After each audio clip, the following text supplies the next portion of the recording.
மேலே 3 மணி வரைக்கும் ஓடுங்க கரெக்டாக.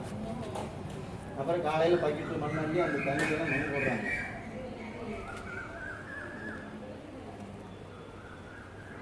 சரி, நான் என்னன்னு பார்த்துக்கிறேன்.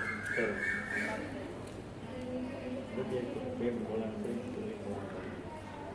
தலைவர்கிட்ட சொன்னீங்களா? அவர்கிட்ட போய் சொல்லிட்டேன். அவர் தான் பஞ்சாயத்து நடக்கிற அவர் தானே பார்க்கணும். காலையில் அவங்க தான் ஃபேக்ட்ரிக்கு சீல் வைக்கணும். சரி நாங்களா இருக்கோம். கூப்பிட்டு கேட்டேங்க, நீ எதுக்கு மேடம் பார்த்து வாங்க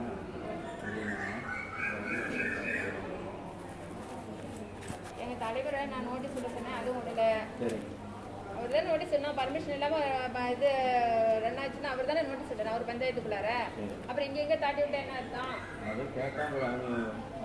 நீங்கள் தலைவர் நான் பார்த்துக்கிறேங்க, நான் ஃபோன் பண்ணி சொல்கிறேன். ஃபேக்ட்ரி ரன் பண்ண வேண்டாம் நான் சொல்லிடுறேன். அடுத்த நடவடிக்கை அவர் தான் எடுக்கணும். அவங்க பஞ்சாயத்துக்குள்ளார பர்மிஷன் இல்லாமல் ஒன்று செய்கிறாங்க அப்படின்னா அது அவர் தான் முழு பொறுப்பு. நான் எங்கிட்ட ரன்னிங் லைசன்ஸ் வந்தால் மட்டும்தான் கொடுக்குறதா வேண்டாமான்னு முடிவு பண்ணுறது மட்டும்தான் நானும். சரிங்களா? அந்த ஃபேக்ட்ரி அடுத்து தொடர்ந்து செய்யலாமா வேண்டாம், அந்த ஃபேக்ட்ரி ரன் பண்ணுறதுக்கே முதல்ல சர்டிஃபிகேட் கொடுத்தா தான் அவங்க ரன் பண்ணணும். அதுக்கு அவங்க ப்ராப்பராக எங்ககிட்ட கொடுக்கணும். இது வரைக்கும் இப்போ நேற்று வந்து கொடுத்துட்டு போனாங்க.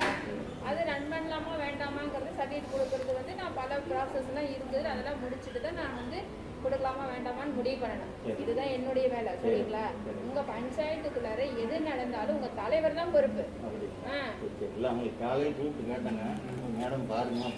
அங்க அவருடைய பர்மிஷன் இல்லாம தான் நாங்க நடந்துட்டு இருக்குது. உங்க பஞ்சாயத்தினுடைய பர்மிஷன் இல்லாம தான் அந்த ஃபேக்டரி ரன் ஆகுது. நீங்க வந்து பில்டிங் அப்ரூவல் கொடுக்கல, உங்க பஞ்சாயத்துல வந்து பில்டிங் கட்டுறதுக்கு பர்மிஷன் கொடுத்துருக்கீங்களா? வாங்கல அவங்க. அப்புறம் வாங்காம ஒரு ஃபேக்டரி ரன் ஆகுதுன்னா உங்க தலைவர் தானே முழு பொறுப்பு. அது என்ன ரன் ஆனாலும் அவர் தானே போய் பார்க்கணும். எங்கிட்டயும் தாட்டி விடுறாரு. கேட்டதுக்கு அவங்கள பாருங்க. லைசன்ஸ் கொடுத்தா நீங்க என்னை கேட்கலாம், நீங்க ஏங்க லைசன்ஸ் கொடுத்தீங்க அந்த ஃபேக்டரி வாட்டருக்குன்னு கேட்கலாம். நான் இது எதுவுமே பண்ண கிடையாது. கொடுத்த விண்ணப்பத்தை வாங்கி வச்சிருக்கிறேன், அவ்வளவுதான். அது வாங்க மறுக்க முடியாது, வாங்கி வச்சிருக்கிறேன் நான். சரிங்களா? ஆர்டருக்கு நான் பொறுப்பு கிடையாது. உங்க பஞ்சாயத்துக்குள்ள எது நடந்தாலும் உங்க தலைவர் தான் பொறுப்பு. அவர் தான் போய் அதை ஸ்டாப் பண்ணணும். அவருக்கு ஏதாவது உதவி தேவைப்பட்டுச்சுன்னா நான் வருவேன். சரிங்களா? உங்க தலைவருக்கு உதவி தேவைப்பட்டுச்சுன்னா அப்ப நான் வருவேன். ஏடி பஞ்சாயத்து வருவாரு, கலெக்டர் வருவார். ஓகேவா? சரிங்க, அன்றைக்கே சொல்லிக்கலாம்.